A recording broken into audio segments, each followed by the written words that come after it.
Well, hello. Look who's back for the second go round. Yay! And I'm tired too. Okay. Y'all, I had to wait to hit the capture video where it starts because he was yawning. I'm like, am I keeping you? I mean, who could be bored around me, right? If you know me, you can't be bored around me. You know what time it is. I know. God bless you. It's God. actually 9:05. So we're 5 minutes past his bedtime. So we're going to be quick tonight. So he doesn't know what we're going to be talking about because I figure if I tell him, he would try to prepare and then it just wouldn't sound right. So, you know, I like to catch him off guard. No heads up. Because Marvin is the type of person that likes to, well, I don't want to say you write notes, but he researches, so he fact finds. Whereas let's jump out the plane and, we forgot the parachutes on the plane back there. I mean, he would have already read the manual, you know, how do you jump out, what's the wind speed, all that stuff. So that's why we get along so well, because he keeps me grounded. Speaking of which, I wanted to talk about, let me make sure I get it right. Who am I, who are we, who are thee, thus, and they? I'm Garlinda, and this is Marvin, and we're pastors together. So we have Common Ground Ministry. And the one thing I wanted to talk about tonight was stop looking for instant gratification and immediate results. There's no quick fix or easy road to success. So the question I had... That's a long topic. If I had for my subtopic, my topic of the topic. Now I'm playing. Focus, young Jedi. All right. The force is strong with this one, Obi-Wan. But no, that's not the topic. But that's something to think about. Is like there's no quick road to success, right? So we know that very well. So somebody I've heard speaking once said that, and no, it was a friend of mine, and I've heard two of my friends say this very same thing, that successful people make things look easy and effortless. So sometimes we believe that success comes easy to people and that they just happen to get there and they didn't have to do any work, they didn't have to do anything because they make it look effortless. Sure. And it's not. You know, you never see the behind the scenes struggle, you never see their late bills, you never see the things they lost or the things they almost lost. So the one thing I wanted to talk about tonight was how to not quit when nothing looks like it's going your way. Like you had this plan, because we've been there, you had this plan, you've had this idea, and then all of a sudden it doesn't go the way you planned it to go, and so now you begin to think you miss God. I must have missed God, because why would I be behind on stuff, or why would I be late on stuff, or why would I not be making the money I want to make? Like we've all had these thoughts, because again, we've been in business together since 1998 with the salons, right? You getting old, Joker. Like we got our first salon in 97 or 98. Yeah, man. And then the second one we got like 3 or 4 years later. Yeah. And then we had a dumb idea to have a consignment shop, but we talked about that before. So we've seen success and we've seen failure, and then we've just seen straight up catastrophe. But how do you stay on the road when you know that this is what God said do, even when all looks lost and it looks like it's just, you know, going to hell in a handbasket? So what's something that you could share with someone that maybe they've launched their business, they've launched their ministry, or they've launched their book, or whatever it is, and they've decided to take the walk out there to what God said do, but it's just not looking good? Yeah, you know, I think over the years, you know, 1998, but over the years, all the best years of his life. I've learned. The last time we talked about the last video we did, I think what I said was temper your success, and not base your success on other people's success and so on. But I think that over the years, for me, I've learned that I had to trick my mind into another way of thinking, and so I had to renew the spirit of my mind and the way I was thinking about success and when it gets too hard on someone. Because oftentimes what we do is we say, many people say, well, it's not working out the way I want it to, it's too difficult, you know, maybe I miss God. And I'm like, wait a minute, miss God? So at first God said this is what you're supposed to do, but then when it looks bad, you missed him. I missed him. You know, it ain't easy, Lord. Oh, this is too hard. And I used to be that way. I would be like, honey, you must have missed God. God said it'd be easy. Lord, help me. I think that's the truth. So when you become a Christian and you get saved, and then God gives you a plan or an idea, we think that it's going to be effortless. It's cakewalk time. But instead, It's like the rough side of I the feel the mountain. Holy Ghost. Stay focused. Okay, I'm good. So I think about people in the Bible, you know, like David. And shout out to Darren Collins. He had a service yesterday, excellent service. and it was really great. And he talked about how David was crowned king for 2.5 years before he took the throne.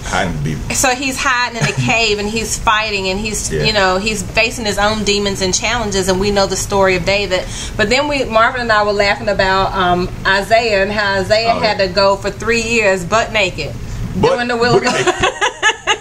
And then Peter, you know, when Peter denied Christ and he was so depressed, naked. He's on the boat butt naked. Everybody running Elijah's hiding in the cave.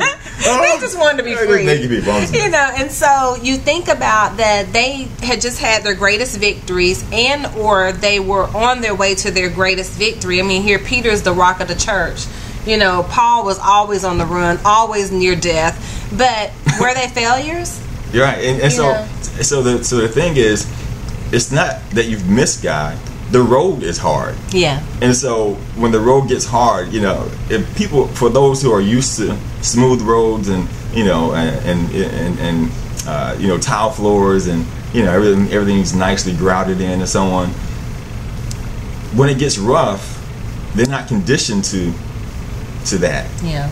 And so it takes a reconditioning of their mind and the mindset. And how do you do that? So I know you used to teach a class when we lived in Virginia, renewing the spirit of the mind. It was really good, right? And it helped me change my thought process because I was the person always looking for the easy road, and we talked to the kids about that. Now, if there was an easy road, y'all sure y'all would have taken it, and we wouldn't be sitting here having this conversation. Not tonight. I'd had it. I'd have taken it already. Yeah. But there's not, because whatever God has called you to do, if He says that He overcame the world, that means that there was something that He had to overcome. Absolutely. Right. So that means that you're going to have trials. You're going to have the rocky starts, or you're going to have the false starts, you know, and you're going to have the losses that come along with that. But what you have to change in your mind is that anything worth having is worth working for, and you've got to be willing to do what other people aren't willing to do. And so when it comes to sacrificing the hours and when it comes to sacrificing the time, people used to say to Marvin, well, they would say it to both of us, well, you guys don't spend enough time. They would tell me I didn't spend enough time with the kids because Marvin would be at the school more than I was with the kids. Or I would get home so late, you know, they'd be like, well, you need to get home and be with the kids. But we had an unorthodox family, and we still have an unorthodox family. And it used to make me feel guilty, and I would cry about it, right? And so I remember one day sitting down on the steps with the kids, and I sat one beside me and one down on the bottom step beneath me. Marvin heard me having a conversation. He just shook his head and walked away. And I asked him, I said, I'm sorry that I'm not here for you guys, and that I always have to work so late, and every weekend I'm gone. And they said, you are, Mommy? You know? They didn't even know. They didn't even pay attention. And so what we do is we tend to take on the burden of what we believe our children or our family thinks or what other people think, and then we begin to feel guilty because we're trudging through or we're pressing forward. But what that really is, and you have to be mindful of, is this code for you're trying to get too far ahead of me. You're getting out of sight of me. And so I want to hold you back by making you feel like you're doing something wrong. And so I had to renew my mind. Right. Yeah. It's a people, when they say I'm missing God, then you have the question, then did you hear from God in the first place? Time, yeah. You know, and if you're going to believe that you heard from God in the first place, there's no reason for you to even say that I miss God, because God will never give us anything that we can't handle, right? So therefore, if you got it from God, then you're going to succeed. You're going to get through it. But the challenge is getting through it. You know, putting in the work.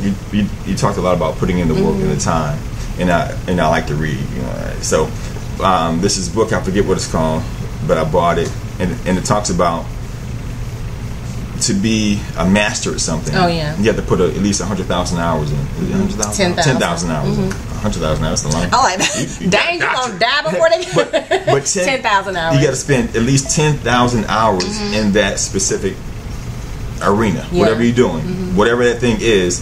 To be the best at that thing for yourself, you got to put that much time in.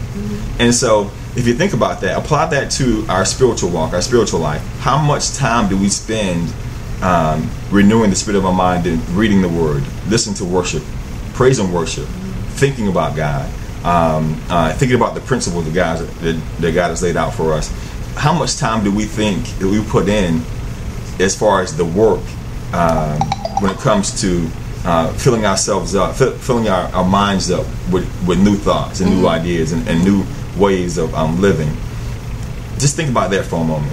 In the world, it says give 10,000 hours, but in our religious realm or where we are, rarely people don't spend an hour in prayer on a daily basis. That's true. Did that happen on our last video? What's going on with that?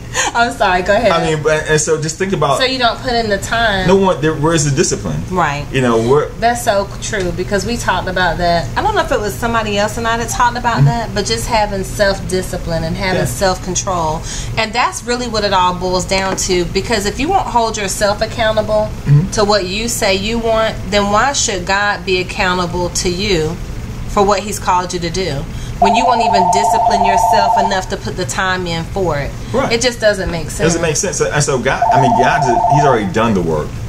He's waiting for you to do your own work. Right. That's right. We have to do our own work. That's right. You know, there are things that He's laid out for us to do. But we either get too lazy, because some lazy people out here, lazy Christians out here, lazy believers out here, that don't want to put in the time for themselves, but they expect someone else to do it for them. Pray for me. Pray for yourself. I'm tired of praying for me. Okay, so maybe he's getting tired now. I'm not trying to get off track. I know what you're saying, though. It's like you ask people to pray for you, but you have a prayer language. You have your own prayer life. He wants to hear from you. And he wants to hear your voice. Now my phone is going off. I know, that's funny. But a lot of times what happens is people believe that you can hear from God.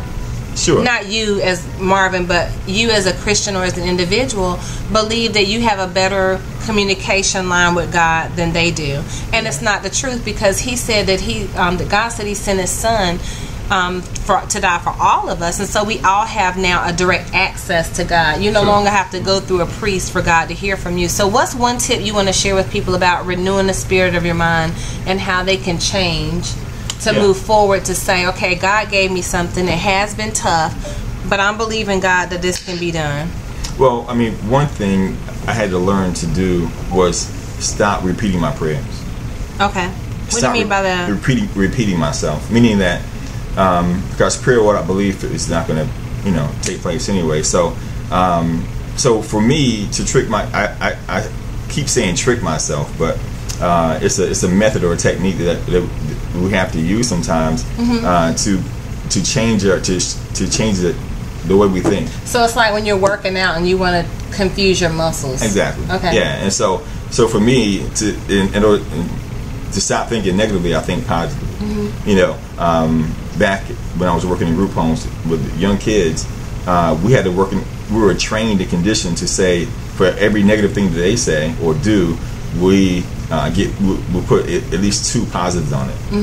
We don't. There's nothing negative said in return, and so for us, and I believe that we should do, I guess a trick or a method would be for every negative thought, find something positive.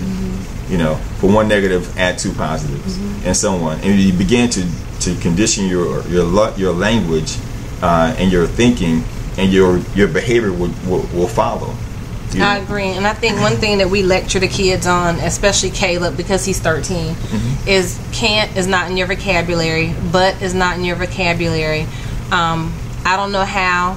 You may not is not in your vocabulary, because we are teaching him to be solutions oriented. So the one thing I had to change my mindset over the years was to become solutions oriented and to become positive, that I'm a diehard optimist. It may look bad, it may look like all else is going to fail, and I may have a pity party for a moment, but I'm not going to languish in the pity party. I'm going to say, okay, well, obviously either God has something else better for me, or if this is what He's called me to do, I'm just going to have to walk it out, right? So there's a scripture in the Bible, and I'll post it down below, but it talked about where, and I can't remember if it was Elijah or if it was Ezekiel, but he had gone to the land and the water was bad.